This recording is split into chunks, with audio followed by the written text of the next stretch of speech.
मैं सुभाष सिंह कुशवाहा आप सभी मित्रों को नमस्कार, आदाब, सलाम, नमो बुधाय, जय भीम। प्रतिदिन सुबह 7:30 बजे फेसबुक पेज से जुड़कर लाइव के माध्यम से बिहार के गांवों में रहने वाले गरीब किसान मजदूरों के हित में केंद्र सरकार और राज्य सरकार के मुख्यमंत्री माननीय नीतीश कुमार जी के नेतृत्व में स्वास्थ्य विभाग के द्वारा कौन कौन से कार्यक्रम चलाए जा रहे हैं, उन विभागों की चर्चा हम लगातार पिछले कई दिनों से करते आ रहे हैं। राष्ट्रीय स्वास्थ्य मिशन में बिहार सरकार क्या काम कर रही है, जननी और बाल सुरक्षा योजना में नियमित टीकाकरण कार्यक्रम में सरकार क्या कर रही है, परिवार कल्याण कार्यक्रम, राष्ट्रीय एड्स नियंत्रण कार्यक्रम की चर्चा हमने किया है।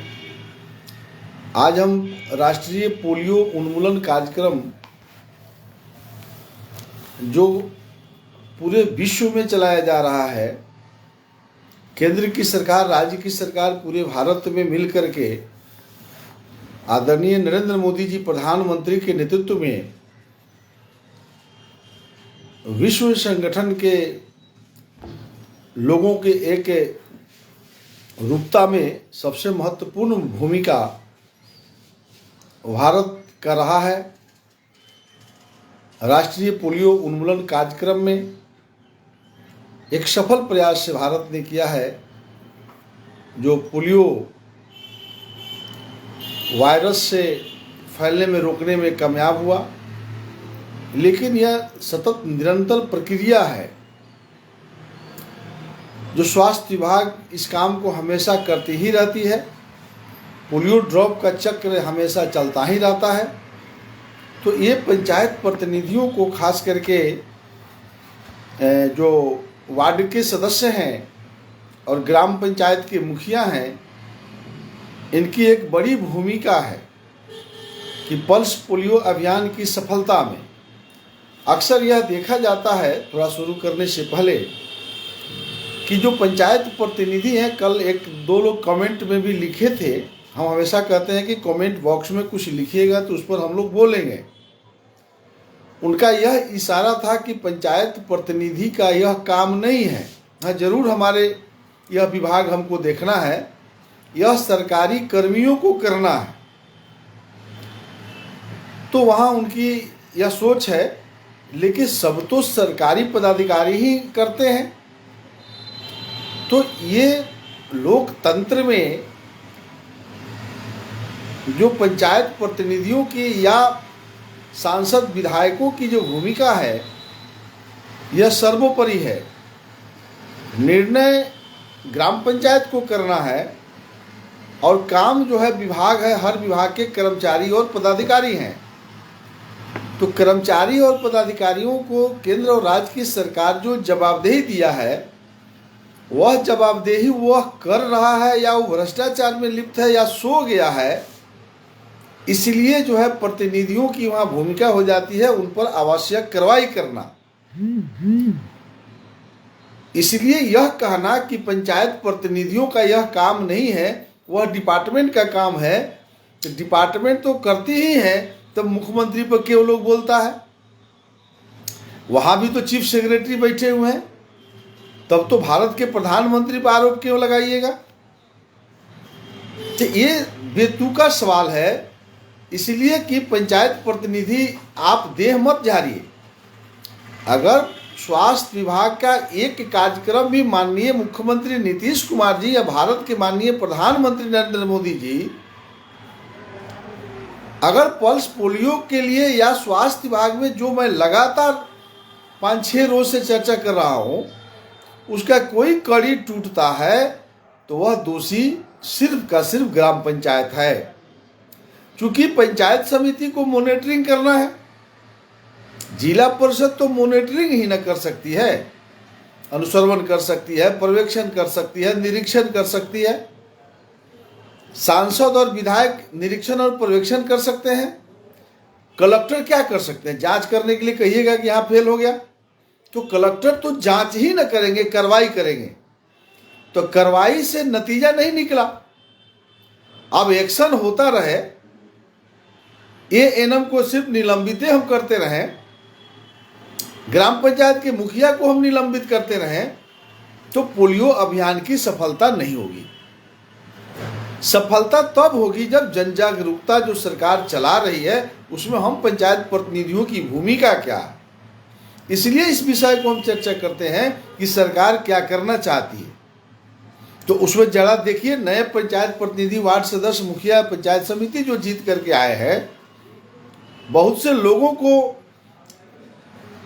किताब पढ़ने का जो है शिक्षा नहीं है, तो वो हमारे इस क्लिप से, इस फेसबुक लाइव पेज से जो हम बोलते रहते हैं, लाखों लोग इसको सुनते हैं। खास करके पंचायत प्रतिनिधियों को भी सुनना चाहिए।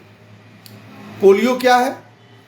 तो पोलियो एक वैसा वायरस है जो जिसको पकड़ लेगा उसका कोई इलाज नहीं है।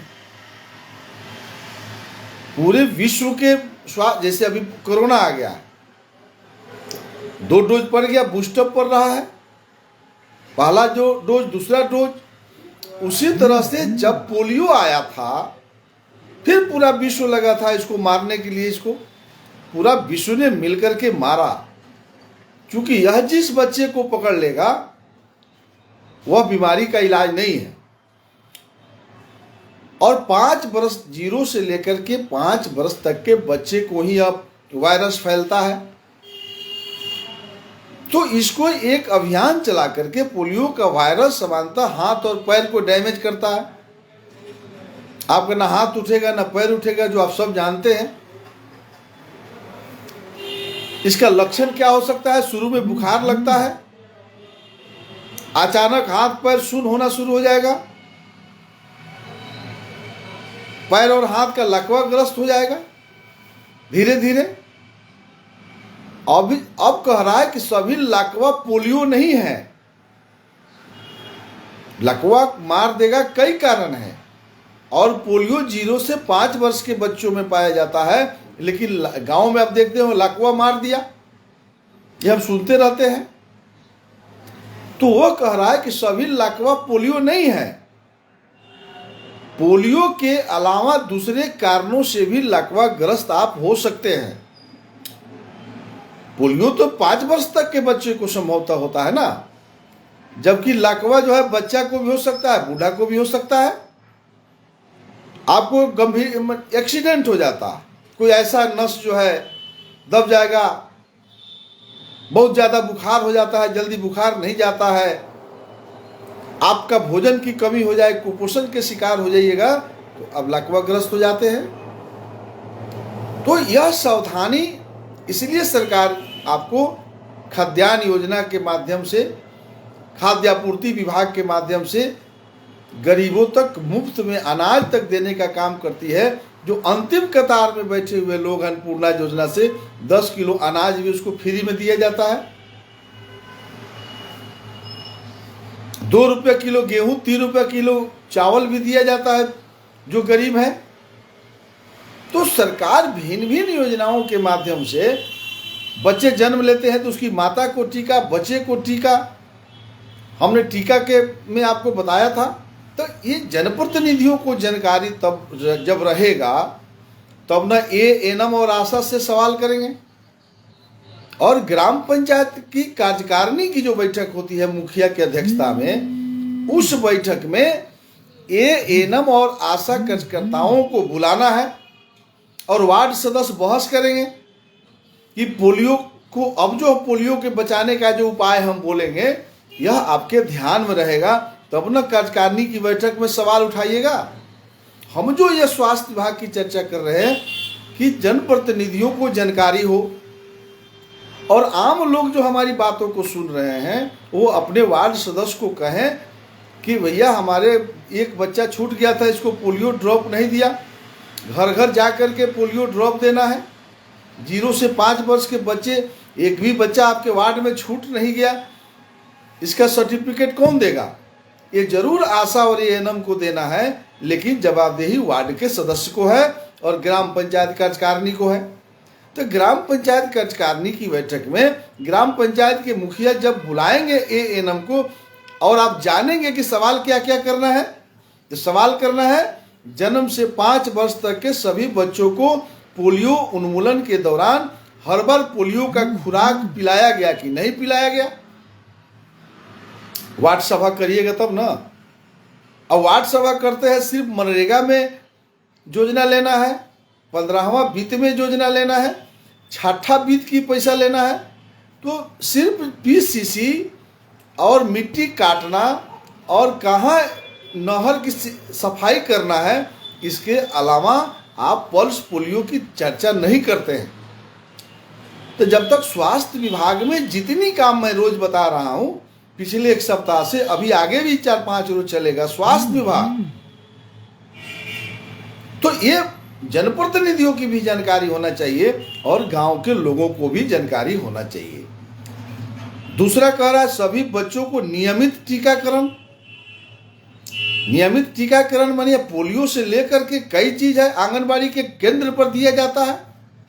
अब आंगनबाड़ी की सेविका ग्राम पंचायत कार्यकारिणी की बैठक में ग्राम पंचायत बुलाएगा तब ना, पंचायत सचिव, तो वहां आंगनबाड़ी की सेविका एएनएम और आशा कार्यकर्ता रहेगी,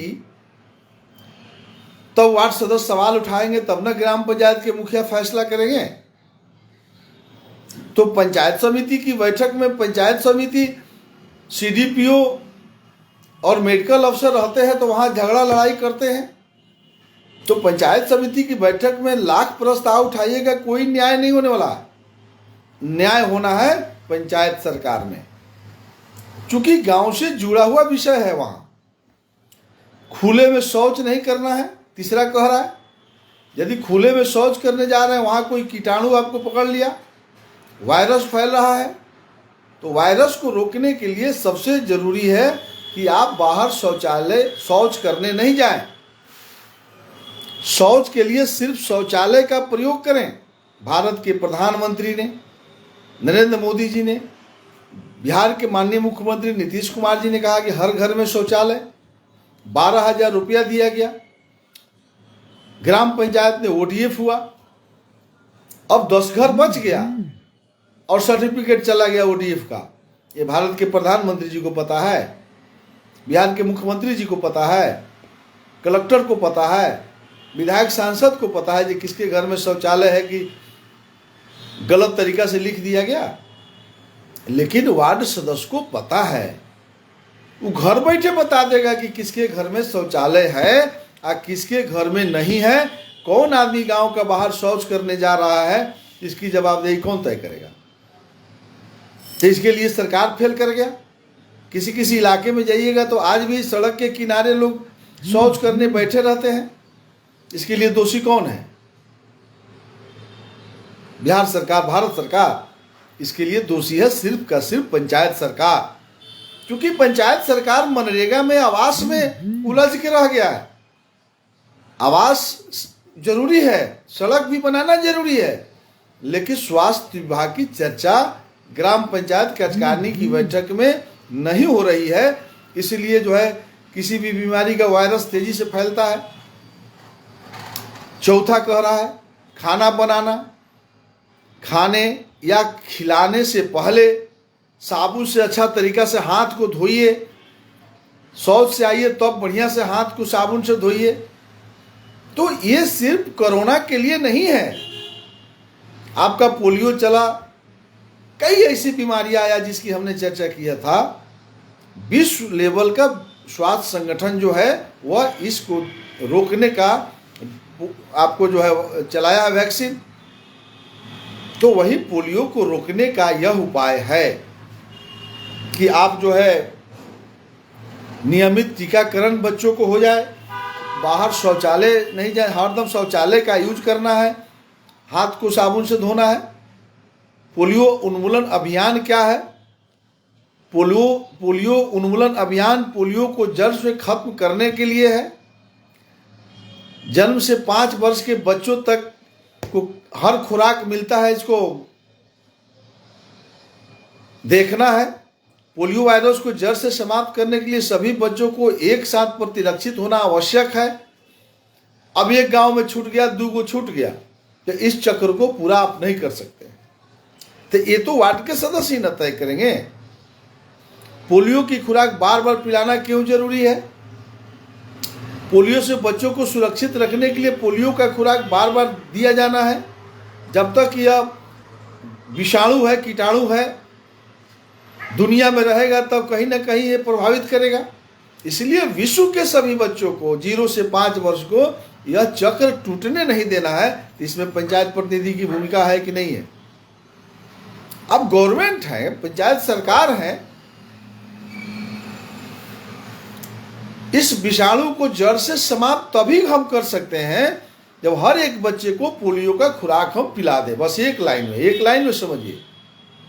तो इस सर्टिफिकेट को कौन देगा? भारत के प्रधानमंत्री। ये तो पंचायत सरकार की ही जवाबदेही है कि इसको हम कैसे रोके, कड़ी नहीं टूटे। हर एक बच्चा को 0 से 5 वर्ष को जो पोलियो का जो है ड्रॉप है उस तक पहुंच जाए। अब कह रहा है क्या पोलियो की खुराक बच्चों के लिए सुरक्षित है? हाँ, बिल्कुल सुरक्षित है। पोलियो का खुराक पूरी तरह से सुरक्षित है। यह एक सुरक्षित टीका है। नवजात या बीमार बच्चों को भी पोलियो का खुराक दिया जा सकता है। बीमार बच्चा है, कहेगा कि इसको नहीं देना, नहीं, उसको भी देना है। भारत सरकार, विश्व स्वास्थ्य संगठन, Indian medical association, Indian academy of paediatrics ने इसकी गुणवत्ता को प्रमाणित किया है। इसलिए इसमें डरने की क्या आवश्यकता है? हर 0 से 5 वर्ष के बच्चों को यह ड्रॉप पिलाना है। पोलियो की खुराक सही है या नहीं, इसकी पहचान कैसे होती है? पोलियो वैक्सीन के हर शीशी पर वैक्सीन वायल मॉनिटर लगा रहता है। बीबीएम के रंग से वैक्सीन की गुणवत्ता की जांच आसानी से की जा सकती है। बिहार राज्य में पोलियो का वर्तमान परिदृश्य क्या है? 27 मार्च 2014 को विश्व स्वास्थ्य संगठन द्वारा भारत को दक्षिण पूर्व एशियाई क्षेत्र के अन्य 10 देशों के साथ पोलियो मुक्त घोषित कर दिया गया है। राज्य में सितंबर 2010 के बाद से अभी तक पोलियो का कोई भी मामला प्रकाश में नहीं आया है। वर्ष 2010 में 2009 में 117 और वर्ष 2008 में 233 पोलियो रोगी बिहार में पाए गए थे, जो अब मुक्त है, खत्म। वर्ष 2015 में विश्व के 2 देश पाकिस्तान और अफगानिस्तान में पोलियो का मामला पाया गया था। पाकिस्तान में 19 मामला था, 51 मामला था। अफगानिस्तान में 19 था। पोलियो वायरस आयात होकर भी किसी देश में आ जाता है। इसलिए एयरपोर्ट पर, देश के कई ऐसे स्टेशनों पर आप नेपाल जा रहे हैं, वहाँ नेपाल के बॉर्डर पर 54 पॉइंट बनाया गया है, जहाँ एक एक बच्चा पर ख्याल भारत की सरकार कर रही है। विदेश जाने वाला, विदेश से आने वाला सभी बच्चों को ड्रॉप दिया जा रहा है। यानी ये अभियान एक दिन का नहीं है। हमेशा पोलियो से बचाव के लिए हम सबको जागरूक रहने की आवश्यकता है। इसलिए पंचायत प्रतिनिधियों की इसमें एक बड़ी भूमिका हो जाती है। बेहतर प्लानिंग, सघन मॉनिटरिंग, पर्यवेक्षण की जरूरत है। देखिए कितना अच्छा बात किताब में दिया है कि बेहतर प्लानिंग होनी चाहिए, बेहतर मॉनिटरिंग होनी चाहिए। आज आप कह रहे हैं कि मेरा काम नहीं है, ये पंचायत प्रतिनिधि का ही काम है। सरकारी कर्मी को कंट्रोल करना, और भारत और राज्य की सरकार जो काम करना चाहती है, पोलियो ड्रॉप एक एक बच्चा तक पहुंचाना चाहती है, या लकवा ग्रस्त जो बूढ़े और बच्चे भी हो सकते हैं, किसी बीमारी से हो सकते हैं, उस तक बीमारियों को दूर करने का उपाय क्या हो सकता है, ये सीधा का सीधा आप जनप्रतिनिधियों का ही इसमें महत्वपूर्ण भूमिका होनी चाहिए। तो एक तरह से इस अभियान की सफलता का श्रेय हम बिहार के सभी लोग मिलकर के लिए हैं, लेकिन बरकरार करने की जवाबदेही पंचायत प्रतिनिधियों पर ही जाती है कि पंचायत जो सरकार है उन सभी बीमारियों का इलाज है। गांव गरीब किसान मजदूरों के जो भी बीमारियां हैं, किसी प्रकार की समस्या है, उसका एकमात्र निदान है और एकमात्र जगह है ग्राम पंचायत। चूंकि यही वह सरकार है जो आम जनता तक बातों को पहुंचाती है, व्यक्तिगत हित में निर्णय लेती है।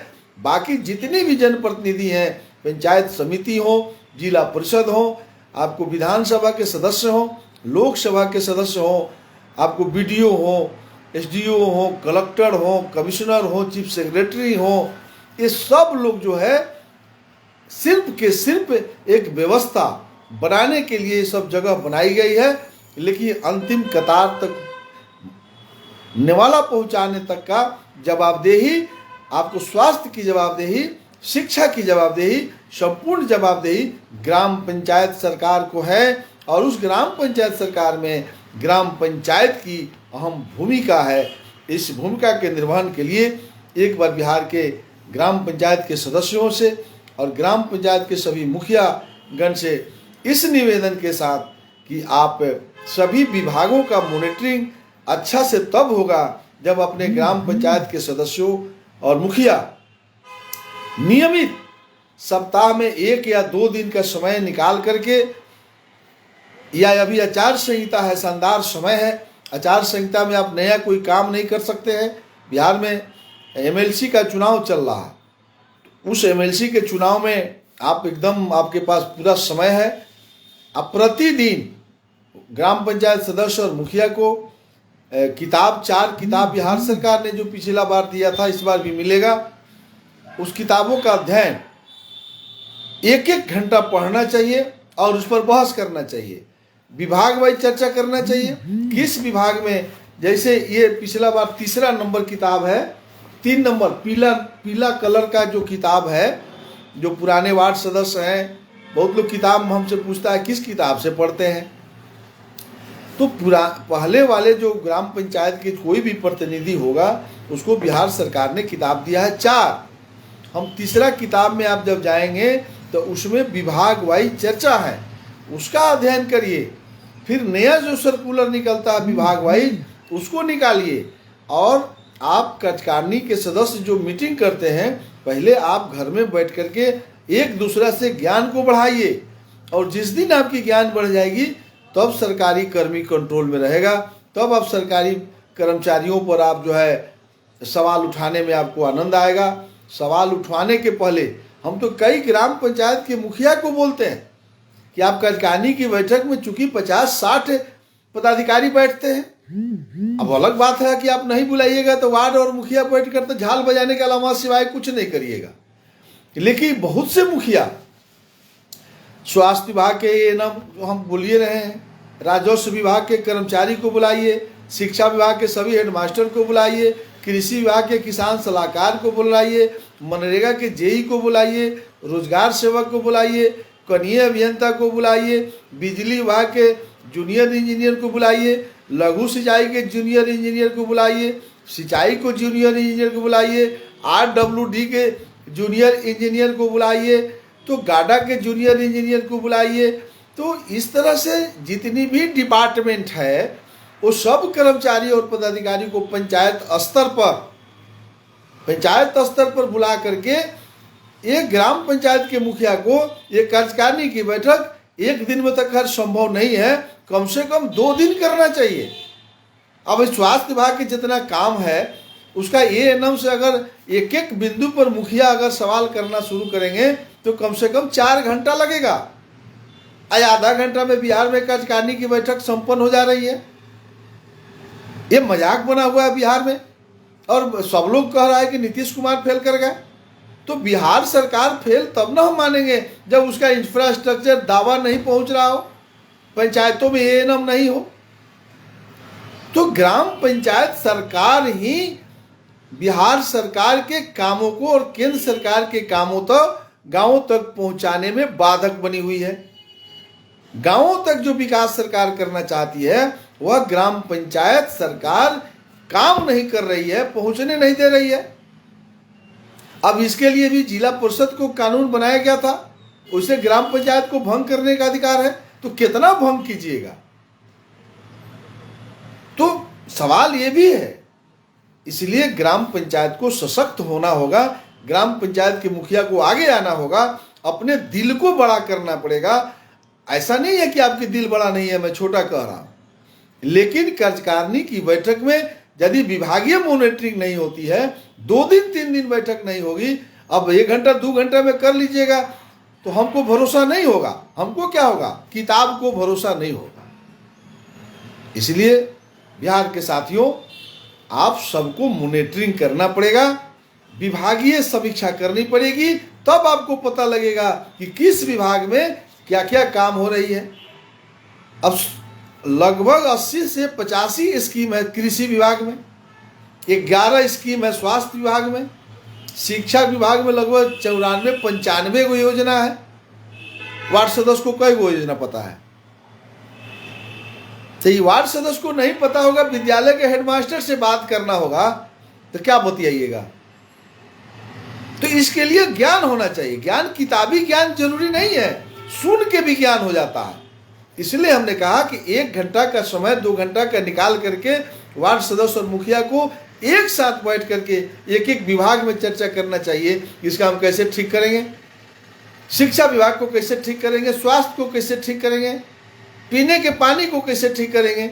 लेकिन हम तो लगे हैं नहर केने हैं, सिंचाई नहर में, मनरेगा में माल केने हैं, आवास कहाँ है? तो आवास में, नल में, जल में, पुल में, पुलिया में, ये भी जरूरी है। लेकिन जिस जनप्रतिनिधियों से बात कीजिए वो कह रहा है कि हम पीसीसी करवा रहे हैं, हम मनरेगा में नाला झरवा रहे हैं। कोई जनप्रतिनिधि नहीं कह रहा है कि पल्स पोलियो अभियान की सफलता में हमारी क्या भूमिका है, शिक्षा विभाग में हमारी क्या भूमिका है, कितने लोगों को दाखिल खारिज की समस्या से हम निपटारा कराए, कितने लोगों को पर्चा हमने दिलवाया, इसकी मॉनिटरिंग नहीं हो रही है। चलिए कल हम आगे चर्चा करेंगे। ग्रामीण स्वास्थ्य स्वच्छता एवं पोषण दिवस क्या है, इस पर कल सुबह 7:30 बजे के लिए आप सबसे विदा लेते हुए आप सबों को नमस्कार, आदाब, सलाम, नमो बुधाय, जय भीम।